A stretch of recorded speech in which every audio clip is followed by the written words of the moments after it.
शहर के सीताबाई कला महाविद्यालय में अकोला के जिलाधिकारी अजित कुमार ने सपत्नीक मतदान कर सभी मतदाताओं से मतदान कर अपना राष्ट्रीय कर्तव्य निभाने का आह्वान किया।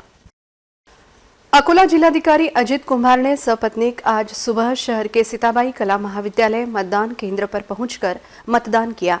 मतदान के बाद दोनों ही पति पत्नी ने मतदान केंद्र के बाहर सेल्फी पॉइंट पर जाकर सेल्फी निकालने का आनंद भी उठाया।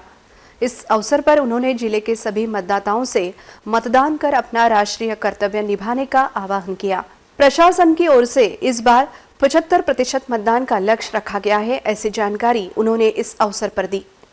अकोला जिल्हा प्रशासन संपूर्ण सज्ज झालंय की अकोल्यामध्ये सुव्यवस्थितपणे आणि तणावपूर्ण वातावरणात पोलीस प्रशासन सुद्धा सहकार्य करते। मतदान पार पडलं पाहिजे। तुम्ही बघू शकताय आपल्या अकोल्याचे माननीय जिल्हाधिकारी श्री अजितजी कुंभार सर त्यांच्या सहपत्नीसह इथे मतदान त्यांनी केलं आहे आणि नक्कीच त्यांचं आव्हान असणार आहे सगळ्या अकोलेकरांना की मतदान केलं पाहिजे। सर अकोलेकर वोट कर, एकदा हे झालं पाहिजे। वोट कर।